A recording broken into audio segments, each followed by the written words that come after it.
Hello, friends. This is Dave Hurwitz, executive editor at ClassicsToday.com, here with, well, there's been this Dvořák Symphony cycle going on for quite some time now that I haven't gotten to, and I really think it's time that I did, because what I've listened to has been very, very good.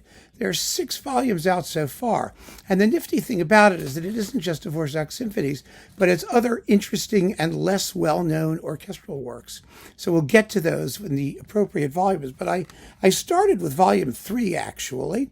It features the Deutsche Radio Philharmonie Saarbrücken Kaiserslautern. Erg. Don't worry about that. Under Karel Mark Chichon. The latest versions are conducted by Pietari Inkinen. So you've got like a selection. It's more than one conductor, but so far what I've heard has been really good.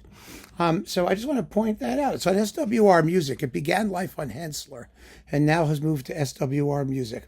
And this particular disc contains Symphonies 3 and 4. It's a very well-filled disc, 74 minutes and 23 seconds, including exposition repeats of the first movement of number 4, which is a good thing, actually. I really, really enjoyed these performances. They're very fine. They're fresh. They're unaffected. They're lively. They have inflection, but not affected inflection.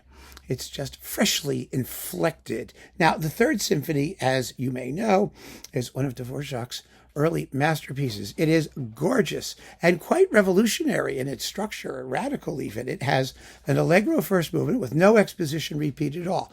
It just begins and it continuously evolves until the end, which is really, really nifty. And it begins with one of the most beautiful tunes in the history of the world.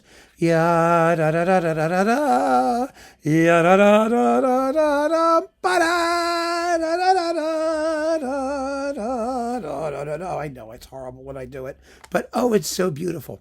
And the second movement is a big 15-minute long funeral march with a glorious central section with harp arpeggios and Tannhäuser violins going, the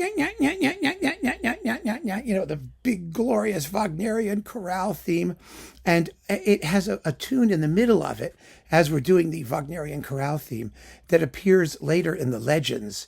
Ya da dum ba da da da da. Yum ba da da da da da da da da da. Oh, it's so beautiful. Oh, it's beautiful. I mean, really beautiful and very nicely performed here. I mean, this performance has no dead spots. It moves. It's well played. I mean, the orchestra is very good.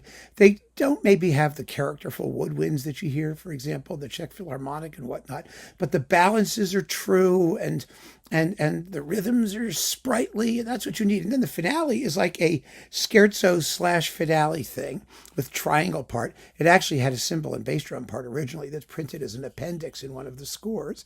If you're curious about that, you'll never hear it in performance, and probably that's a good thing.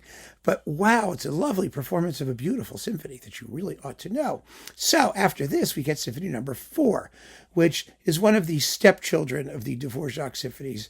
And, the more I listen to it, the more I like it. I have to confess, I've always loved the scherzo. The scherzo has one of Dvořák's great train tunes. I've been working on the railroad. It sounds like that. It's chugga chugga chugga chugga chugga chugga chugga chugga chugga chugga da da da da da dum ba da da da da da da. It also has a harp and things in it. The second movement is a gorgeous set of variations based on a texture familiar from the Tannhäuser Overture. And only it's a better tune than Wagner ever wrote. It really is. Tune writing was not Wagner's strong suit. It was Dvořák's. The finale always invites some ridicule because, it goes dum bum bum ba dum bum bum bum ba dum bum bum bum ba dum bum bum bum ba dum bum bum bum ba da da da da bum bum bum ba da da da. And so its simplicity can be disarming. Let's to put it charitably.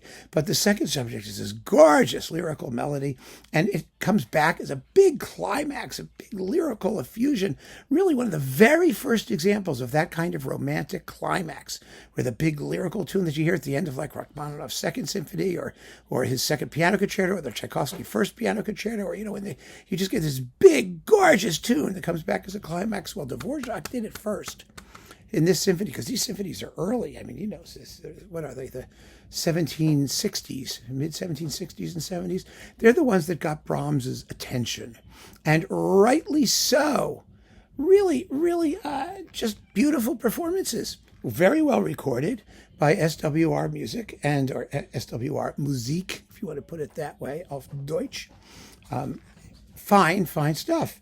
And the conductor, Karel Mark Chichon, or I don't know how you pronounce it. I assume it's Chichon. It could be Chichon if he's Czech. But I don't care. What I care about is the fact that he conducts well, quite well. Beautiful performances. So this is a series that if you're a Dvořák symphony collector or series person, you might want to start working on this. You won't be sorry. I'm sorry. I'm looking at the cat there. It's like trying to get my attention. Okay, Mildred, I'll be there in a minute. We'll play catch or fetch or whatever she wants. But in the meantime, you've got Dvořák. Go for it. Keep on listening, friends. Thanks for joining me, and take care.